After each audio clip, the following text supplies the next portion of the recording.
প্রিয় শিক্ষার্থীবৃন্দ, আসসালামু আলাইকুম। ইউটিউব চ্যানেল আতিক 83 মেথড স্বাগত জানাচ্ছি। আমি আতিকুর রহমান। আলোচনা করছি অনার্স তৃতীয় বর্ষের অ্যাবস্ট্রাক্ট এলজেব্রা বইয়ের অধ্যায় রিং এর একটি গুরুত্বপূর্ণ প্রশ্ন যদি আর একটি রিং হয় অথবা কোনো কোনো বই আসে আর একটি রিয়াল নাম্বার হয়, তবে দেখাও যে -a into -b সমান ab for all ab belongs to কত r। এটা এত কোনো কোনো বইয়ে আর হয়তো আর সম্পর্কে কোনো কিছু ধারণা নাও দেওয়া থাকতে পারে। দেওয়া আছে ab বিলংস টু r। আমরা জানি -a অর্থাৎ তুমি 0 সাথে যাকে গুণ করবা সেই 0 হবে, তাহলে -a সমান কত 0। আর এখানে দেখো, এখানে লেখা হলো কত b, এই 0 পরিবর্তে লেখা হলো b প্লাস -b, অর্থাৎ একটার একটা বিপরীত, যেহেতু b প্লাস -b সমান 0। আমরা এটা যদি এখন গুণ করে দেই, উভয় পাশে গুণ করে দেই, কত বলতো, এটা -a into b -a into -b। এবার এটাকে আমরা উভয় পাশে ab যোগ করি, কারণ আমার প্রমাণের ab প্রমাণ করতে হবে। এই যে ab, উভয় পাশে আমরা ab যোগ করলাম। দেখো এই যে ab যোগ করছি, আগে যা ছিল এটার সাথে ab যোগ করছি। তাহলে ab এখানে আমরা b কমন নিতে পারি, এটুকু থেকে b কমন নিলাম, তাহলে কত হবে a প্লাস -a, এখানে কত b, আর এটা যা আছে তাই সমান কত ab 0 সাথে যোগ করলে 0 হয়ে যাবে, ab হবে। তাহলে এখন দেখো এইটা একটা আরেকটা বিপরীত, তো -a আর a প্লাস a -a বিপরীত, তাহলে এটার যোগফল কত হবে 0। তাহলে থাকলো কত -a - b সমান এটা 0 সাথে তুমি যাই গুণ করো কত হয়ে যাবে 0 হবে, এই যে 0। আর এখানে কত -a - b সমান ab, তাহলে 0 সাথে 0 তে একটু অবেদক উপাদান, অর্থাৎ -a - b সমান কত ab। আশা করি এটা বুঝতে পেরেছ। তাহলে এটা আরেকবার বলি। প্রথমে দেখো এরকম আছে প্রশ্ন, এখান থেকে আমরা করলাম, আশা করি এটা বুঝতে পেরেছ। প্রশ্ন, প্রমাণ করো যে একটি রিং এর শূন্য ভাজক থাকবে না, যদিও কেবল যদি বর্জন বিধি মেনে চলে। শূন্য ভাজক থাকবে না, তো শূন্য ভাজকহীন। শূন্য ভাজকহীন মানে কি? শূন্য ভাজকহীন হচ্ছে যে ab সমান 0 হলে a সমান 0 অথবা b সমান 0, এটা হচ্ছে শূন্য ভাজকহীন। এখানে দেখো শূন্য ভাজকহীনের একটি আছে যে একটি রিং আর কে শূন্য ভাজক সহ রিং বলে যদি ab সমান 0 হলে a সমান a নট 0। এখানে শূন্য ভাজক সহ রিং যেটা, সেটা হচ্ছে একটি রিং আর কে শূন্য ভাজক সহ রিং বলে যদি ab সমান 0 হলে a নট 0 অথবা কত b নট 0, যেখানে ab বিলংস টু r। আর শূন্য ভাজকহীন রিং হচ্ছে একটি রিং আর কেউ শূন্য ভাজকহীন রিং বলে যদি ab সমান 0 হলে a সমান 0 অথবা b সমান 0। এটা যে কোনো একটা, যে কোনো মানে এটা 0 হবে। এটা যদি হয় তাহলে এটাকে বলা হচ্ছে কত শূন্য ভাজকহীন রিং বলে। এখানে প্রশ্নে দেখো, প্রশ্ন আছে যে একটি প্রমাণ করে একটি রিং আর এর শূন্য ভাজক থাকবে না, তো শূন্য ভাজকহীন, যদিও কেবল যদি বর্জন বিধি মেনে চলে। তাহলে আমরা প্রথমে ধরে নিই শূন্য ভাজকহীন।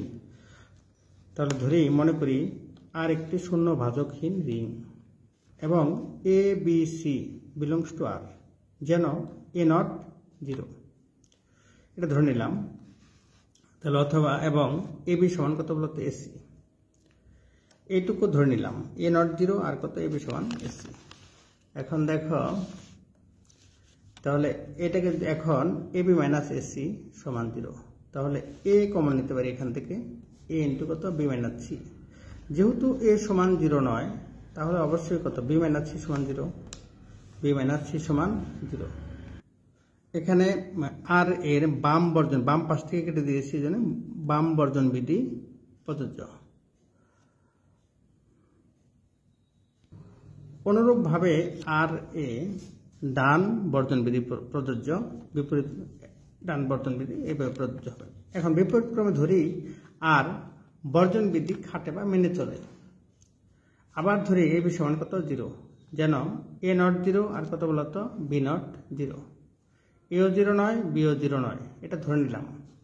তাহলে দেখো for all A comma B belongs to কত বলতো আর, এ নট 0 হয় এ ইনভার্স থাকবে, এ যদি 0 না হয় তাহলে অবশ্যই বিপরীত আছে। তাহলে দেখো এবার এটার মধ্যে এই যে এ বি সমান কত বলতো 0, এ বি সমান 0, এবারে উভয় পাশে এ ইনভার্স পেলাম, তাহলে এখানে দিতে হবে কত বলতো এ ইনভার্স ইন্টু 0, এটা ঠিক এটা দিয়েছি। এখন A inverse A into B সমান 0, একটা আরেকটা বিপরীত, তাহলে কত বলতো 1 হয়ে যায়, তাহলে বি সমান কত 0, তাহলে আমরা পাচ্ছি বি সমান 0, যা প্রদত্ত শর্ত বিরোধী। কারণ আমাদের বলা আছে কত, দেখো প্রদত্ত শর্তে বলা আছে যে বি নট 0, কিন্তু আমরা এখানে পেয়ে যাচ্ছি কত বি সমান 0, যা প্রদত্ত শর্ত বিরোধী। সুতরাং এ বি সমান 0 হলে হয় কি এ সমান 0 অথবা কত বি সমান 0। হ্যাঁ, এটা কিন্তু আমাদের হয়ে গেল। অতএব আর অবশ্যই শূন্য ভাজকহীন রিং। এই শর্ত যদি মানে তাহলে কি হবে, শূন্য ভাজকহীন রিং হবে। আশা করি বুঝতে পেরেছ। হ্যাঁ, বর্জন বিধির যে নিয়ম অনুযায়ী যাই হোক নিয়মিত চর্চা করো। হ্যাঁ, আবার দেখাচ্ছি প্রমাণ করে যে এটি রিং কেবল যদি শূন্য ভাজকহীন রিং যেটা সেটা এরকম করে হলো। এবার আমরা পেয়ে যাচ্ছি এরকম, আর অবশ্যই শূন্য ভাজকহীন। আশা করি বুঝতে পারছো। যাই হোক নিয়মিত চর্চা করো। ভালো থাকো। আল্লাহ হাফেজ। প্রিয় শিক্ষার্থীবৃন্দ, আসসালামু আলাইকুম। ইউটিউব চ্যানেল আতিক 83 ম্যাথ হতে স্বাগত জানাচ্ছি। আমি আতিকুর রহমান। আলোচনা করছি অনার্স তৃতীয় বর্ষের অ্যাবস্ট্রাক্ট এলজেব্রা বইয়ের অধ্যায় রিং হতে রিংস। প্রশ্ন, দেখাও যে প্রতিটি ইন্টিগ্রাল ডোমেন ফিল্ড। তাহলে আমাদের এখানে আছে ইন্টিগ্রাল ডোমেন, আর এখানে আছে কত বলতো ফিল্ড। প্রশ্ন, ইন্টিগ্রাল ডোমেন আর হচ্ছে ফিল্ড, মানে ইন্টিগ্রাল ডোমেন সেটা ফিল্ড হবে। তাহলে ইন্টিগ্রাল ডোমেন সম্পর্কে ধারণা দিতে হবে, ফিল্ড সম্পর্কে ধারণা থাকতে হবে। এই জন্য আমাদের দরকার রিং সম্পর্কে ধারণা। একটি অসংখ্য সেট আর যার দুইটি দ্বিপদী প্রক্রিয়া, একটা হচ্ছে কি বলতো যোগ আর একটা হচ্ছে কত গুণ। এর নিম্ন শর্ত সিদ্ধ এটাকে বিদ্যমান থাকে তাকে রিং বলে। রিং এর প্রথম অক্ষর আর, এই কারণে আর দ্বারা প্রকাশ করা হয় যদি ইহা নিম্ন শর্ত সিদ্ধ করে। এক নম্বর হচ্ছে অর্থাৎ যোগ। এই রিং হচ্ছে যোগ প্রক্রিয়ায় একটি অ্যাবলীয় গ্রুপে 5টা শর্ত: আবদ্ধতা বিধি, সংযোজন বিধি, অবৈধকর অস্তিত্ব বিধি, বিপরীতকর অস্তিত্ব বিধি, আরেকটা হচ্ছে বিনিময় বিধি। আর 2 নম্বর হচ্ছে গুণের আবদ্ধতা বিধি, অর্থাৎ গুণের ক্ষেত্রে আবদ্ধতা বিধি মানতে হবে, অর্থাৎ গুণ ইন্টু। 3 নম্বর শর্ত হচ্ছে সংযোজন বিধি মানবে। সংযোজন বিধি কত বলতো এবিসি সমান কত, হ্যাঁ এবিসি সমান হচ্ছে এ বি ইন্টু কত সি, সংযোজন বিধি। আর 4 নাম্বার হচ্ছে ডান ও বাম বিতরণ বিধি। বিতরণ বিধিটাকে আমরা একটু দেখি। বিতরণ বিধি হচ্ছে এ বি প্লাস সি সমান এ বি প্লাস এস। আরেকটা আছে এটার A plus B into C সমান কত A C plus B C. এটা অন্যভাবেও লেখা যায়। এখানে আছে 5টা, 6, 7, 8। এই 8টা শর্ত যদি মানে তাহলে তাকে বলা হয় রিং। এবার রিং এর পরে দেখো শূন্য ভাজকহীন রিং, অর্থাৎ শূন্য ভাজক যার শূন্য ভাজক কি, শূন্যের ভাজক নেই। ভাজক যেমন শূন্যের ভাজক নেই কত, দেখো ভাজক সহ বলছে এখানে সহ, যেমন 1 0 0 1। এটার সাথে যদি তুমি এটা গুণ করে দাও 0 1 0 কত 1 0, দেখো এটাও শূন্য নয় এটাও শূন্য নয়, কিন্তু এদের গুণফল কিন্তু শূন্য হবে। এটাকে বলা হয় শূন্য ভাজকহীন রিং। অর্থাৎ এ বি সমান শূন্য ভাজকহীনকে বলে একটি রিং, আর কে শূন্য ভাজক সহ রিং বলে যদি এ বি সমান কত 0 হলে এ নট 0 অথবা এবং বি নট 0। এও 0 হবে না, বিও 0 হবে না, অর্থাৎ এটাও 0 হয় না এটাও 0 না। তাহলে এটাকে বলা হয় শূন্য ভাজক সহ, শূন্যের ভাজক আছে। আর এটা হচ্ছে শূন্য ভাজকহীন, মানে শূন্যের কোনো ভাজক নাই। হীন কেমন, যেমন 0 গুণন কত বলতো 5 সমান 0। তাহলে এই 0-র কয়টা উত্তর আছে, 0 সমান কত লেখা যায় 0 × 5, অর্থাৎ একটা 0 থাকবে, যে কোনো একটা, হয় এটা 0 হবে না হয় এটা। সেটা বলছে একটি রিং আর কে শূন্য ভাজকহীন রিং বলে যদি এ বি সমান 0 হলে এ সমান 0 অথবা কত বলতো বি সমান 0, যে কোনো একটা সমান 0 হবে। এবার ইন্টিগ্রাল ডোমেন দেখি। ইন্টিগ্রাল ডোমেন হচ্ছে একক সহ শূন্য ভাজকহীন একটি বিনিময় রিং আর কে ইন্টিগ্রাল ডোমেন বলে। একক থাকবে, একক কি কি থাকবে বলতো? একক কত থাকবে? একক থাকবে কত? 1 থাকবে। আর হচ্ছে কত বলতো? শূন্য ভাজকহীন, তার মানে শূন্যর কোনো ভাজক নেই, তার মানে শূন্য ভাজকহীন কোনটা? এই শর্তটা মানবে। আর 2 নাম্বার হচ্ছে বিনিময় রিং। বিনিময় কোনটা বলতো? বিনিময় হচ্ছে এ বি সমান বি এ। এই শর্ত যদি মানে তাকে বলা হয় ইন্টিগ্রাল ডোমেন। এটাকে ডি দ্বারা প্রকাশ করা হয়। পরটা আছে দেখো, ফিল্ড একক সহ একটি বিনিময় রিং, তাহলে কি একক সহ বিনিময় আর কে ফিল্ড বলে যদি ইহা গুণের ক্ষেত্রে বিপরীতকর অস্তিত্ব বিধি মেনে চলে। তাহলে এখানে আছে শূন্য ভাজকহীন, এখানে কিন্তু একক আছে, এখানেও একক আছে, এখানেও বিনিময় রিং, এটাও বিনিময় রিং। তাহলে পার্থক্য কোনটা? এটা শূন্য ভাজকহীন ইন্টিগ্রালের ক্ষেত্রে, আর ফিল্ডের ক্ষেত্রে হচ্ছে বিপরীতকের অস্তিত্ব বিধি মেনে চলে। বিপরীতকের অস্তিত্ব বিধি মেনে চলে, তার মানে এ থাকলে অবশ্যই কি আছে বলতো? এ ইনভার্স আছে। এটা হচ্ছে ফিল্ডের কথা। আর ইন্টিগ্রালের কথা কত? শূন্য ভাজকহীন, তার মানে কত বলতো? এ বি সমান 0 হলে এ সমান 0 অথবা বি সমান 0। আমরা এখন প্রশ্ন দেখি। প্রশ্ন দেখা হচ্ছে প্রতিটি ইন্টিগ্রাল ডোমেন ফিল্ড, প্রতিটি ইন্টিগ্রাল ডোমেন একটা ফিল্ড। তাহলে ডোমেনটা ইন্টিগ্রাল ডোমেনটা ফিল্ড হবে যদি এটা বিপরীতকর অস্তিত্ব বিধি মেনে চলে। তাহলে দেখো, ধরি ডি একটি ইন্টিগ্রাল ডোমেন। বিপরীতকর অস্তিত্ব বিধি কি? যেমন এ থাকলে পরে কত? এ ইনভার্স থাকবে, এটাই বিপরীতকর অস্তিত্ব বিধি। একটি ডোমেন যার অসংখ্য উপাদান সংখ্যা n, মানে n মোট উপাদান হচ্ছে কত বলতো? n। সুতরাং ইহা অবেদক সহ শূন্য ভাজকহীন, ওই যে ডোমেনের যে সূত্রটা আছে, শূন্য ভাজকহীন বিনিময় রিং। আবার ধরি ডি সমান 0 1, কারণ রিং এর মধ্যে কি কি থাকবে? শূন্য থাকবে। এই ডোমেনের মধ্যে কি কি থাকবে? একক থাকবে। তাহলে একক কত বলতো? শূন্য হচ্ছে শূন্যও থাকবে, একও থাকবে। তাহলে এখানে কত? a1 a2 an-2। এখানে কতগুলো উপাদান আছে? এখানে কিন্তু n সংখ্যক উপাদান আছে, লক্ষ্য করো। এখানে আছে কত বলতো? এখানে কত? 1 2 2টা, আর এখানে আছে কত? n-2। তাহলে মোট কত হলো? 2 যোগ n-2, তাহলে হচ্ছে কত? n সংখ্যক উপাদান। তাহলে এটাকে যদি a দ্বারা গুণ করে দিই তাহলে কত? ad। ad সমান 0, এর সাথে যদি 0 গুণ করো 0, a into 1 a into a1 s a1 a into a2 a into a n-2, এরকম হয়ে যাবে। এটা কিন্তু অবশ্যই কোনো কারণে যদি এটা অবশ্যই দুইটা সমান হবে, কোনো কারণে যদি সমান না হয় তাহলে ডি সমান কত? ধরি ডি সমান, অর্থাৎ এডি সমান এডি নট ডি, এটা কিন্তু অবশ্যই সমান হবে। কিন্তু ধরে নিলাম যে দুইটা সমান নয়, তাহলে দুইটা যদি সমান না হয় তাহলে কত বলতো? এডি নট কত বলতো? ডি। ধরি এটা, তাহলে অবশ্যই উপাদানগুলো ভিন্ন ভিন্ন হবে। এ আই আর একটা কথা বলতো, এ যে বিলংস টু এত এর জন্য, মানে ডি এর দুটো উপাদানের জন্য দুটো উপাদানে ভিন্ন ভিন্ন হবে। তাহলে কত বলতো? এ আই এর সাথে গুণ করলাম, আর এখানে কত বলতো? এ যে দুটো উপাদান ভিন্ন ভিন্ন ধরলাম, ভিন্ন ভিন্ন হবে। এখন দুটা যদি সমান হলে তাহলে এটাকে বাম পাশে নিয়ে আসো, তাহলে কত হয়? A I A into A I minus A into A J. এখন এখান থেকে এ কমন নেওয়া যায়, তাহলে কত?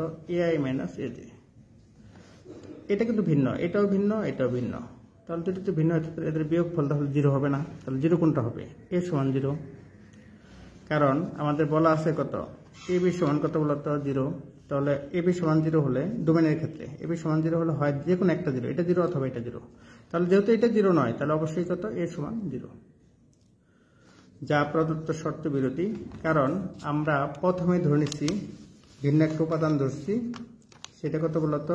এ ধরে নিচ্ছি প্রথমেই, এ নট 0, এরকম একটা উপাদান ধরে নিচ্ছি। কারণ এখানে এ যদি 0 হয়ে যায় তাহলে তো পুরোটাই 0 হয়ে গেল, এই জন্য এ 0 হতে পারবে না। দেখো এ 0 হইল, যা প্রদত্ত শর্ত বিরোধী। তাহলে আমরা যে ধরছিলাম এ ডি নট ডি, তার মানে কি? ডি অবশ্যই ডি, একই দুটো।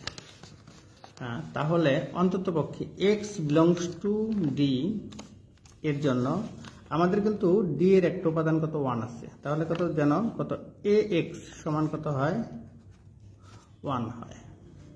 x সমান 1, তাহলে দেখো এবার এখান থেকে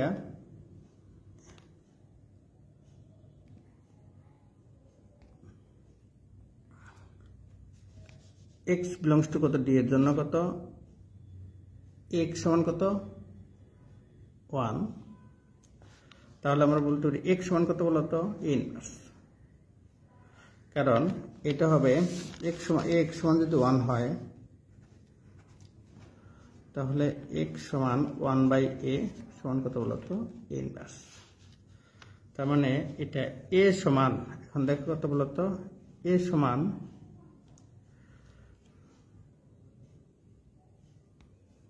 তাহলে x সমান a ইনভার্স, x যেহেতু d এর উপাদান তাহলে a ইনভার্স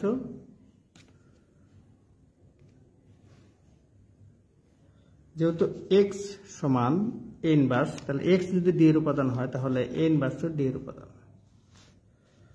অতএব for all a belongs to d, হ্যাঁ তাহলে এর জন্য অবশ্যই কত আছে a ইনভার্স বিলংস টু কত d, যেখানে a নট 0। সুতরাং d একটি ফিল্ড নির্দেশ করে, কারণ এটা d ফিল্ড নির্দেশ করে,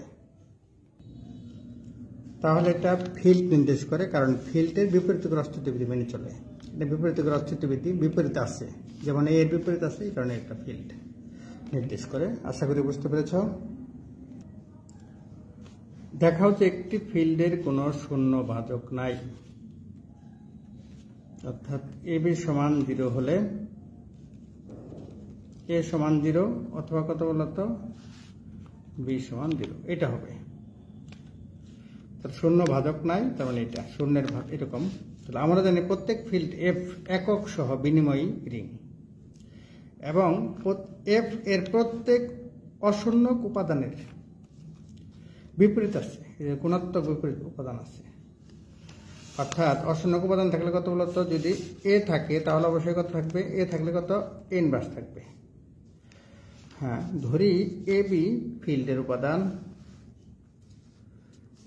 ফিল্ড f এর উপাদান যেন ab সমান 0 হয়, যেখানে a নট 0 ধরে নিলাম।